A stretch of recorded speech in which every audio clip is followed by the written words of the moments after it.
플레인즈 유튜브 구독자 여러분 안녕하세요. 오디오 리뷰어 염동현입니다. 이번 영상에서는 좀 입문자분들에게 도움이 될 만한 그런 제품을 한번 가지고 나와 봤습니다. 바로 제 앞에 있는 이 조그만 제품 캠브리지 오디오의 덱매직 200M이라는 모델이고요. 이번 영상에서 이 덱매직 200M 어떤 매력을 가지고 있고 어떤 특징을 가지고 있는 제품인지 좀 자세히 살펴보는 시간 갖도록 하겠습니다.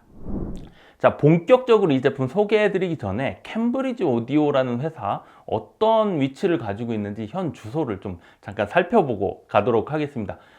보통 하이파이 제품 입문하시는 분들이 흔하게 접하게 되는 브랜드가 데논이나 마란츠와 같은 일본 제품인 것 같아요. 근데 일본 제품들을 기피하시는 분들도 있고, 그런 경우에는 이제 다른 나라 제품들로 눈을 돌리게 되는데요. 이때 빼놓을 수 없는 브랜드가 바로 캠브리지 오디오라고 말씀을 드릴 수 있겠습니다. 캠브리지 오디오는 영국에 본거지를 둔 회사이고요. 1968년도에 설립됐으니까 이제 한 54년 정도의 반세기가 넘는 역사를 자랑하는 그런 전통이 있는 영국 굴지의 하이파이 브랜드라고 말씀을 드릴 수 있겠습니다. 그렇게 오래된 업력을 가진 회사답게 소스기부터 앰프, 그리고 최근에는 심지어 스피커까지 제품을 내놓는 그런 다채로운 모델 라인업을 보유한 회사입니다.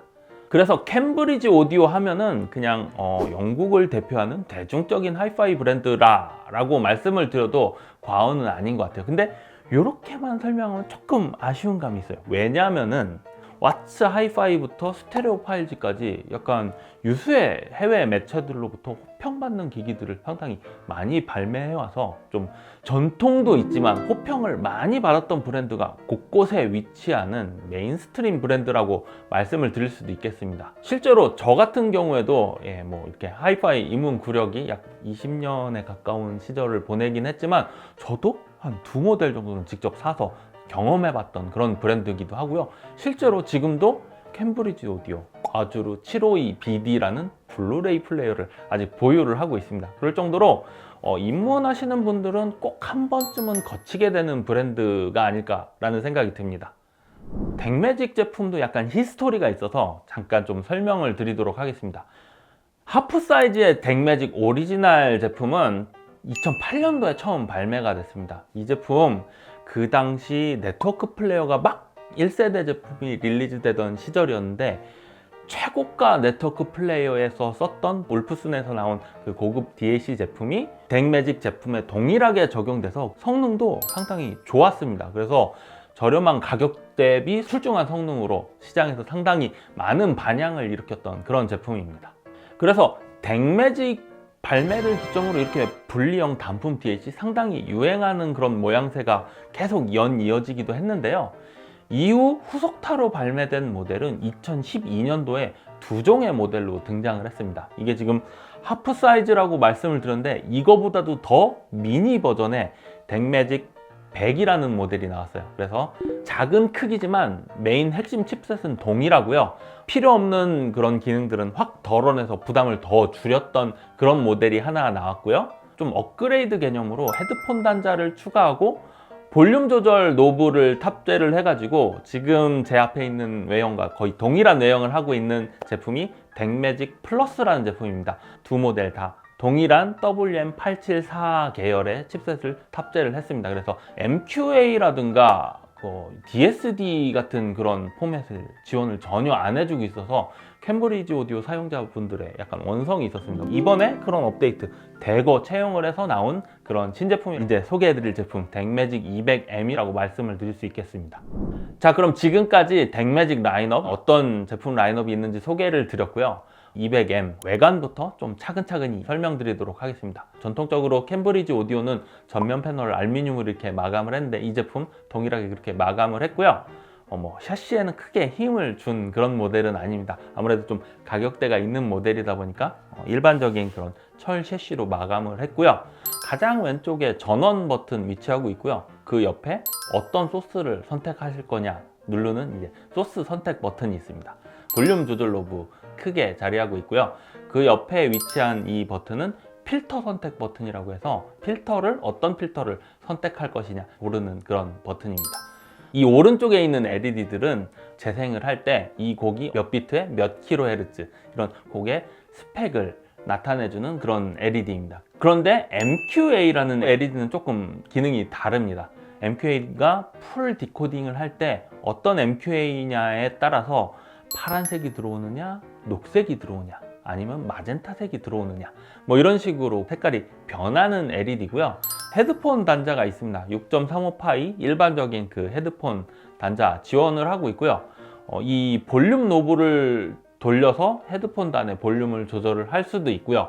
후면에 이제 아날로그 출력이 나가는데 그 아날로그 출력부도 같이 볼륨 조절을 할 수도 있습니다. 자, 제품을 돌려서 이제 후면 소개해 드려 볼게요. 후면에는 상당히 좀 많은 입출력 단자가 빼곡하게 자리하고 있고요. 제가 아까 아날로그 출력부에 볼륨이 조절된다고 말씀을 드렸잖아요. 그 얘기는 즉슨 액티브 스피커의 볼륨 제어 및 소스 기기 역할을 하는 올인원 기기로 변신을 할 수도 있고요. 프리앰프로 사용이 가능합니다. 중간에 보시면은 코엑시얼 단자랑 토스링크라고 해서 광출력 단자가 이렇게 반복이 되고 있는데 D1, D2 섹션으로 두 개의 기기를 이제 연결을 할 수 있도록 구별이 되어 있습니다. 이어서 옆 단자 보시면은 오랜더 같은 네트워크 플레이어를 연결하셔서 외장 DAC로 사용하실 수 있는 그런 USB B 타입 포트가 있습니다. 그리고 이 안테나 블루투스를 위한 안테나입니다. 5.0 규격의 스펙의 블루투스 탑재되어 있고요. 지원하는 코덱은 SBC와 aptX라고 해서 퀄컴이 내놓은 그 고음질 코덱 있죠? 그렇게 두 가지 종류 탑재되어 있습니다. 그리고 가장 오른쪽에 위치한 단자는 외장 전원 입력 단자, DC 전원 입력 단자고요. 이전 모델들 덱매직 뭐 100이라든가 플러스 아니면 오리지널 덱매직 이 제품들은 울프슨의 WM874 계열의 칩셋을 사용했다고 말씀을 드렸잖아요. 이 제품은 DAC 칩셋이 바뀌었습니다. 대세로 자리 잡은 ESS사의 9028Q2M이라는 칩셋이 좌채널, 우채널 각각 한 개씩 두 개가 탑재되어 있고요. 고사양의 칩셋이 탑재된 만큼 지원하는 그 비트레이트나 스펙 그런 포맷 같은 것들도 훨씬 더 향상이 됐는데요. DSD의 경우 그냥 단순히 지원하는 수준이 아니라 DSD 512까지 그러니까 4배속까지 지원하는 풀스펙을 지원을 하고요. PCM의 경우 768kHz까지 지원을 합니다. 상당히 이제 뭐 고품질의 음원도 다 지원을 하는 그런 풀스펙의 DAC 칩 탑재가 되어 있습니다. 내부 아날로그 출력단 회로는 풀밸런스 타입으로 설계가 돼서 단순하게 싱글 엔디드 출력하는 그런 제품들 대비 물량 투입이 많이 돼서 고품질의 사운드 기대해 볼 수 있고요. 필터가 세 가지가 있다고 전면 패널 설명드릴 때 말씀을 드렸어요. 리니어 패스트라는 필터가 있고 리니어 슬로우라는 필터, 그리고 숏 딜레이라는 필터가 새로 등장을 했습니다. 여기서 저도 처음 접해본 필터인데 매뉴얼상으로 찾아보니까 MQA 음원을 재생하는 경우에는 무조건 숏 딜레이 필터가 적용되도록 되어 있고요. PCM 같은 그런 음원을 재생할 때는 리니어 계열의 패스트나 슬로우, 숏 딜레이 이 세 가지 중에서 선택이 가능하다는 점 말씀을 드리도록 하겠습니다. 이 필터별로 약간 좀 청감상의 특징이 좀 다르게 다가오는데 어떻게 들었는지는 이따 청음평에서 자세히 말씀드리도록 하겠습니다. 스펙을 좀 더 살펴보면요, SNR이라고 해서 그 시그널 투 노이즈 레이시오가 115dB로 상당히 준수한 스펙을 가지고 있습니다. 아까 9028Q2M이라는 칩셋을 하나만 썼어도 SNR이 상당히 좋을 텐데 무려 좌우 채널 병렬로 나눠서 115dB에 달하는 정상급 스펙의 수치를 보여주고 있고요. 외율 THD 스펙도 0.0005%로 상당히 낮습니다. 최정상급의 외율 특징을 가지고 있고요. 그리고 아까 프리앰프로도 사용 가능하다고 말씀드렸는데 프리앰프 설명 드릴 때 빠지지 않고 말씀드리는 출력 임피던스 얼마나 낮은지 요거 점검해 보면요, 50ohm으로 상당히 좀 낮은 축에 속합니다. 그리고 전면에 있는 헤드폰 앰프단도 어느 정도 상당히 좀 신경을 쓴 것 같아요. 임피던스 부하가 10ohm부터 600ohm 사이에 있는 헤드폰들은 뭐 다양하게 대응을 할 수 있도록 설계가 되었다고 합니다. 헤드폰 단의 음질 특성도 이따 시청평에서 언급드리도록 하고요. 이 제품 무게는 한 1.2kg로 상당히 좀 가벼운 편에 속합니다. 뭐 AB 클래스 제품이기도 하고 전원부가 외장으로 빠졌기 때문에 이 제품 뭐 무게는 크게 무겁지는 않은 제품이라는 점 말씀드리면서 스펙 정리 마치도록 하겠습니다. 그러면 이 제품 어떻게 들어봤는지 시청 환경 소개해드리고 시청평 이어나가 보도록 하겠습니다. 시청 환경은 풀레인지 측과 수입원의 배려로 제가 이 제품 거의 한 달 좀 넘게 저희 집 자택에서 충분한 시간을 가지고 들어볼 수 있었습니다. 그리고 이 제품 들어볼 때 이전작 대비 얼마나 성능 향상이 있었는지 좀 비교해서 들어보려고 좀 노력을 했는데 오리지널 덱매직 제품을 섭외를 하지는 못했습니다. 하지만 제가 그 캠브리지 오디오 회사 소개할 때 아주르 라인업의 752BD라는 블루레이 플레이어 사용하고 있다고 말씀을 드렸잖아요. 이 블루레이 플레이어의 아날로그 단이 오리지널 덱매직의 아날로그 단 회로와 동일한 회로단을 가지고 있습니다. 그냥 오리지널 덱매직이라는 제품으로 간주를 하고 그 제품과 이 덱매직 200M과 1대1로 좀 비교해보면서 시청을 진행을 했음을 밝혀드립니다. 시청 시 동원된 제품으로는 오랜더 N30과 같은 플래그십 네트워크 플레이어도 동원했지만 뭐 가격대가 가격대인 만큼 그냥 뭐 간편하게 맥북이나 아이패드 프로랑 연결해서 그냥 타이다 랩 띄우고 들어보기도 했고요. 연결된 앰프나 스피커의 경우 제 시청실에 있는 락포트 아비어 스피커랑 마크레비슨 53 모노블럭 그리고 MSB 셀렉트 덱의 아날로그 입력단을 프리단으로 사용해서 아날로그 프리처럼 사용했음을 밝혀드립니다. 자, 그러면은 지금부터 캠브리지 오디오 덱매직 200M 어떻게 들었는지 요약해서 시청평 말씀드려 볼게요. 전반적인 소리 경향은 중역 중심의 사운드라고 말씀을 드릴 수 있을 것 같아요. 선이 그렇게 굵지도 않고 얇지도 않고 델타 시그마 방식 치고는 적절한 두께감 가지고 있었고요. 어떤 델타 시그마 방식 제품들은 쿨앤클리어 성향으로 빠져서 음악을 오래 듣기에는 좀 피곤한 감이 있는 그런 제품들도 있는 반면에 이 제품은 그렇게 쿨앤클리어 성향으로 빠지지 않아서 상당히 좋았습니다.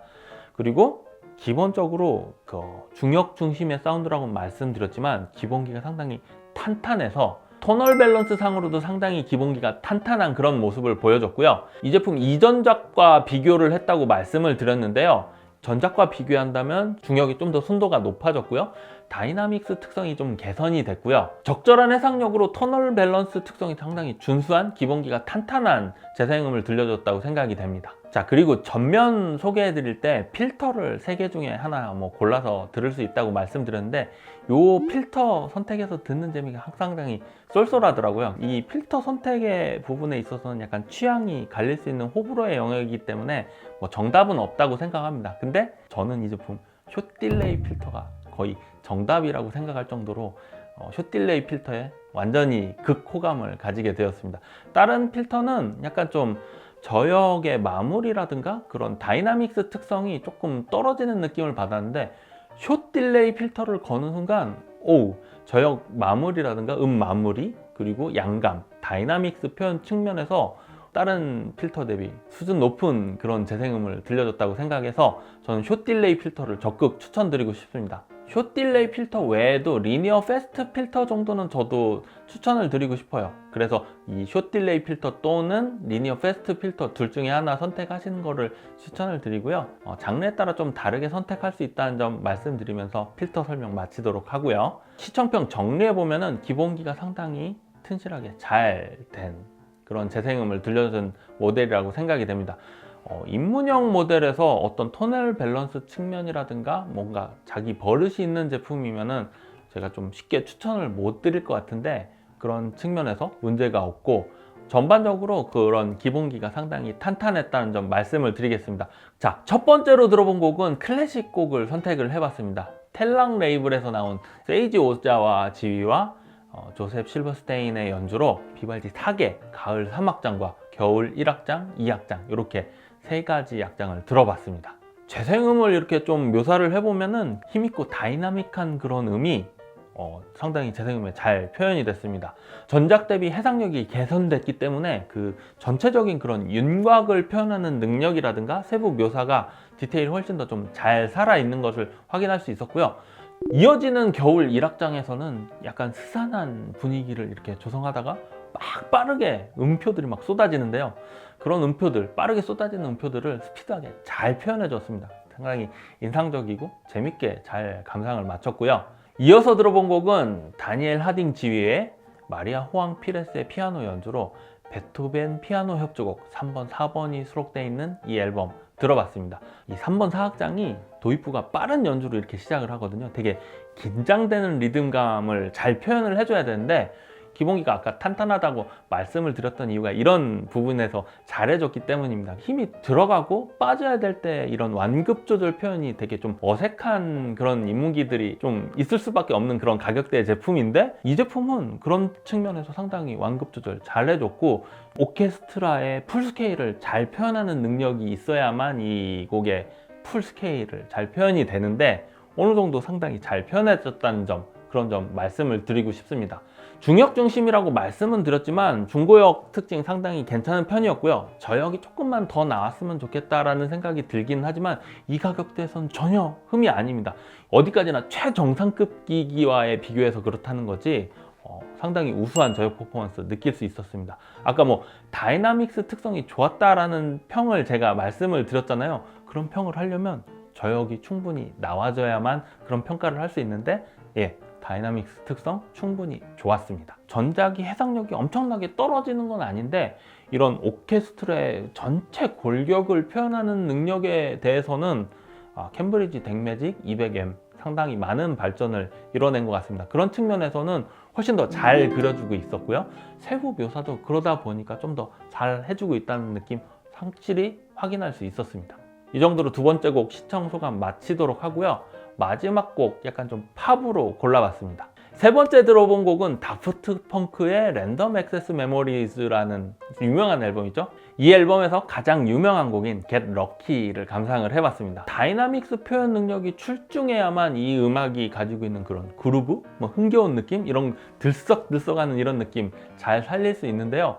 다이나믹스 특성이 좋다고 말씀드렸잖아요. 그런 흥겨운 느낌 상당히 잘 표현이 됐습니다. 재생음이 중역의 선이 그렇게 굵지는 않다고는 말씀드렸는데 어느 정도 힘은 충분히 실려주기 때문에 두께감을 유지하면서 출중한 중역 들을 수 있었습니다. 그리고 이 곡을 들을 때 특히 저는 숏 딜레이 필터가 마음에 들더라고요. 이 곡 외에도 다양한 팝 음악을 들어봤어요. 모던 락이라든가 재즈곡이라든가 힙합곡이라든가 상당히 많은 대중음악을 들어봤는데, 그런 대중음악을 들어보면은 이 제품보다 몸값이 훨씬 더 비싼 제품과 견주어도 크게 떨어지지 않는 재생 능력을 들려주고 있더라고요. 상당히 기본기가 탄탄하기 때문에 그런 거겠죠. 그래서 주로 들으시는 감상 장르가 클래식이라든가 현악기, 악기 소리가 많지 않고 그루브가 있는 그런 음반인 경우에는 이 제품만으로도 더 이상 추가 조치 필요 없을 것 같다라는 느낌으로 제가 확연히 받았어요. 자, 그럼 캠브리지 오디오 덱매직 200M 정리해 보도록 하겠습니다. 입문기를 선택할 때 약간 기본기가 탄탄하지 않은 제품, 자기 버릇이 심한 제품을 선택하게 되면은요, 그런 자기 버릇이 있는 게 그냥 원래 그런 소리다 보다 라고 이렇게 인식을 하게 돼서 그런 소리가 나오지 않으면 그런 소리가 안 나는 제품을 이상한 제품이다 라고 이제 위험한 잣대를 가지면 안 되니까요. 그래서 입문기기가 선택이 더 중요하다고 생각이 됩니다. 그 반듯한 자를 가지고 이렇게 잣대를 들이밀어야 되는데 울퉁불퉁한 자를 가지고 이렇게 재면은 안 되겠죠? 그런 측면에서 상당히 좀 우수한 제품이 등장했다라고 말씀을 드릴 수 있을 것 같습니다. 이 제품 쓸모가 상당히 많은 제품이에요. 데스크파이의 호화로운 세팅으로 사용 가능하고요. 액티브 스피커로 심플한 하이파이 시스템 꾸밀 수 있고요. 아니면은 하이파이 시스템의 소스 기기로 사용하실 수도 있습니다. 또는 TV 밑에다 두고 그냥 이렇게 TV 사운드로 고품질로 이 채널로 재생하는 그런 용도로 사용할 수도 있고, 상당히 곳곳에 적재적소에 배치돼서 자기 역할을 충분히 다 해낼 그럴 제품이라고 생각이 됩니다. 이전작 대비 그 DAC 칩셋 개선이라든가 물량 투입을 잘했기 때문에 시간이 갈수록 발전하는 그런 제품 모습을 보여줬고요. 제가 지금까지 칭찬만 들었는데 약간 아쉬운 점도 있습니다. 이게 아답타가 요만한 게 동봉이 돼 있는데 전원 아답타가 상당히 좀 초라해 보이는 게 사실이에요. 근데 기본 아답타로도 충분히 성능을 잘 뽑아내고 있는데요. 들어보시다가 이거를 12V 고품질의 DC 전원부 마련해서 사용하시면은 훨씬 더 수준 높은 사운드를 들을 수 있다고 생각이 됩니다. 꼭 한번 해보시기를 추천드리고 싶습니다. 그래서 약간의 그 외형상의 아쉬운 점이 있다는 점 말씀을 드리고요. 해외 유수의 매체에서 호평이 이미 있었습니다. 그래서 왜 그렇게 호평이 있었는지 수긍이 가는 그런 음을 제가 좀 체험을 했거든요. 그래서 저도 자신 있게 더 추천드릴 수 있을 것 같고요. 꼭 한번 들어보시고 이 제품 진지하게 고민해 주셨으면 좋겠습니다. 지금까지 오디오 리뷰 염동현이었고요. 다음에 또 다른 호기심 갈 만한 좋은 제품 있으면 또 소개해 드리는 시간 갖도록 하겠습니다. 감사합니다.